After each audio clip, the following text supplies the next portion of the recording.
Holy crap, Giannis is good. Shout out to the Milwaukee Bucks for winning the 2021 NBA championship. Let's talk a little bit more about this series and talk about what worked for Giannis and the Bucks and how the Suns failed at their chance of winning. So first of all, let's talk about Giannis, who after his historic performance is arguably the best player in the NBA right now. Obviously his amazing Game 6 performance, but even outside of that, Giannis put up an amazing all-time finals performance, including 35 points per game, 13 rebounds, 5 assists, and 2 blocks with 62% from the field. I don't know if you've ever seen a player dominate on nearly every single level as what Giannis did, and I can assure you, as a Suns fan, I dreaded every single time he was coming out onto the court. Not because I hate him, that's the opposite, but man, the impact that this guy had on the floor is just unparalleled to anyone. I don't think I could speak more highly of the dominance that Giannis showed, and I think part of that is due to the lack of Brook Lopez playing. Lopez playing a few less minutes per game this series allowed Giannis to spend even more time at center. On the offensive end, Giannis is a huge mismatch for any center, even DeAndre Ayton. And Ayton is probably one of the few guys who I believed actually could have stopped Giannis, but even he proved not to be enough. Either barreling towards the hoop, coming off of his screen, or running the fast break, Giannis was unstoppable nearly every single time down the court. But his impact was even larger felt on defense. First, Giannis is a much better defender compared to Lopez, who's already a pretty solid defender. But then Giannis is more athletic, he's faster, longer, and arguably just as strong or even stronger than Brook Lopez. This allowed Giannis to slow down Ayton to 15 points and 12 rebounds with only 53% from the field, quite a bit down from Ayton's usual playoff averages. But Giannis had also 2 blocks per game, including 5 in Game 6, with a defensive rating of 111, the second best of anyone in this series. With that being said, Giannis is near unstoppable, but I said near. While he dominated nearly every single time in the series, there were quite a few times where he was unable to be the one to get the bucket for his team. Enter Chris Middleton, arguably the most underrated star in the league. While on paper, Middleton's 24 points per game may not have been the most impressive stats, but look no further than Games 4 and 6. In Game 4, Middleton went head-to-head with Devin Booker, who in turn was also having one of his best games of the playoffs. Every time down the court, each player was returning difficult, heavily contested mid-range shots. Giannis wasn't being nearly the dominant self that he usually was this series, and the Suns were looking like they were going to put it all together, with Booker carrying heavy loads of this offense. Without Chris Middleton, without his 40 points, without his clutch shots, the Bucks likely would have lost this game, gone to a 3-1 deficit, and probably lost the series. But for that night, Middleton was giving me flashbacks of a mid-2000s era of basketball. That one with the difficult, deep ISO mid-range shots and tough baskets every time down the floor. In response to this, Middleton flourished and gave the Bucks the win. And in Game 6, Middleton was definitely struggling with many of his shots failing to hit. Yet when it came down to the final few minutes, the Bucks still had trust within Chris Middleton. And that paid off well, as with a minute left, Middleton hit a tough shot over a perfect contest by Devin Booker, icing the series for Milwaukee. 8 months ago, when the Bucks added on Jrue Holiday, it was definitely an interesting decision. While some people thought he could be the difference maker, there were others that thought he just wasn't good enough to push the Bucks over the hump. Well, it turns out that he was that guy. While Holiday may not have been the biggest impact in the scoring department, his impact with playmaking and especially defensively was insane. Being another ball handler to go to when Giannis or Middleton were out of the game, he ran the offense well with his 9 assists per game, but then he also came back playing elite defense, making Chris Paul and Devin Booker work for every single shot, including his game-winning steal. Which, yes, I would argue that was a foul, but the referees also just had no clue what was going on anymore. So I would still call that one of the best clutch plays in playoff history. And finally, let's talk about the 2 role players who mattered the most, that being PJ Tucker and Bobby Portis. Portis being much more of a hustle man who I ever really thought, including his sudden scoring outburst to keep the Bucks offense alive. And PJ Tucker, despite his smaller size and his older age, he was still contributing every single night, playing tight, smothering defense, and even getting in the heads of both Devin Booker and Chris Paul. And one other guy to talk about is Mike Budenholzer. Once again, someone I'll admit I doubted was capable of coaching a team to a championship, but he certainly proved me and many of us wrong. I think he did a much better job when it came to adjustments and slowing down this well-coached Phoenix team. I think playing Giannis in the center position allowed Giannis to reach his full potential, and ultimately, that was the reason why the Bucks won this series. I'm also glad that he was able to tighten up the rotations, as Milwaukee has had a bit of a tendency to not play their starters for more than 36 minutes in playoff games. And I really thought that was something that we were going to see in this series.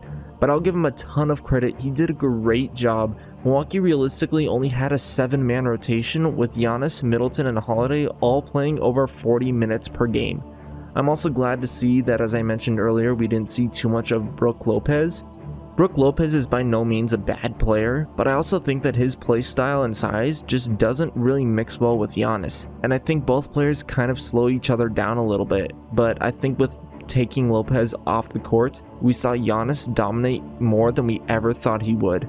So with how well Giannis and the Bucks played, I have no doubt admitting that they were the best team and fully deserved to win this series. And I truly believe that this was one of the most dominant playoff performances that I have ever seen. Now let's talk about Phoenix. First off, I also want to say congratulations to the Suns. Seriously, this team had missed out on the playoffs for 11 years, had a sudden turnaround, got the 2nd seed in the West, and made it all the way to the NBA Finals. That is incredibly impressive. They blew all of their marks out of the water, and while a loss is not the best way to end the season, Phoenix should really hold their heads high with how far they got this year. So Devin Booker, by far and away the best player for the Suns and the 2nd best player in the series, but I'll also admit there were moments where Chris Middleton just looks like the better guy. I'll argue he is one of the few guys who really showed up for Phoenix. While Booker still didn't play to what I think is his full potential, I credit a lot of that to Drew Holiday and PJ Tucker. But let's talk about the Suns. Outside of Game 5, Booker was one of the only guys who was consistently the best scorer on the court for Phoenix, and sometimes he was the only one on Phoenix doing anything. Skill-wise, he may have some things to improve on, but his effort and his heart was second to that only of Giannis and maybe Middleton. Booker was clearly at times the only one running the offense, and sometimes even the defense. Overall, Devin Booker played nowhere near perfect, especially from mid-range. He was still by far and away the best player for Phoenix. Regardless, Booker's back-to-back 40-point performances and hero ball for Phoenix shows that he has what it takes to play this level of basketball, and I doubt this will be the last time we see him in the finals. And speaking of the last time we see someone in the finals, let's talk about and have a moment of silence for Chris Paul's chances of winning a ring. Stat-wise, Paul doesn't look too bad, averaging 22 points with 8 assists and 55% of the field. That is actually more than Paul's averages both from this year and for his career averages in the playoffs. And while I would argue that Paul didn't play bad, I also don't think he played as the leader and the overall point guard we saw all of this year. But after Paul's meltdown in Game 4, along with the disappearing act he played towards the end of many games, I think that is a large part as to why the Suns were unable to pull this off. Once again, Paul didn't play bad, but he was also just outplayed by the Bucks' 2nd best player, Chris Middleton. Paul is also going to be 36 next season, and while he is proving to be a player that can still have an impact at an older age, it is difficult to say if he's ever going to get a better chance to win a ring. Our last player to talk about is DeAndre Ayton, and Ayton is a bit of a tough case. His scoring was nowhere near where it was a few series before, and his efficiency was not near that of what it was either. Defensively, Ayton was pretty good, I would say, maybe. He had 1.5 blocks and steals per game, along with a defensive rating of 110. But his main task was also going to be stopping Giannis Antetokounmpo, and well, that one didn't really hold up well. I think Ayton is a much better defender and ranks higher than what many people give him credit for on the defensive end, and he did a pretty good job shutting down most players not named Giannis, including making Brook Lopez look weak on the offensive end. And while I would argue he did a pretty solid job overall, I can't really say it's mission accomplished when you're letting someone average 35 points per game, most of them coming from within the arc. Finally, let's talk about Monty Williams. First of all, I want to say that I love Monty Williams, and I believe that he's definitely one of, if not the best coaches and most likable guys in the league. Seriously, if you don't like this guy, there's something up with you. But with that being said, Mike Budenholzer also just outcoached him. While a coach can only coach and it is eventually up to the players to do their job, but the Suns are suffering from bad turnovers in the fourth quarter, Booker being triple teamed in the final seconds, and when you're giving up multiple offensive rebounds in the last minute of a game, that starts with coaching. I'm not going to blame him for all of this, but when Phoenix gets arrogant, when Phoenix lets their foot off the pedal, Monty Williams is the one who needs to start the spark and get the team back in line.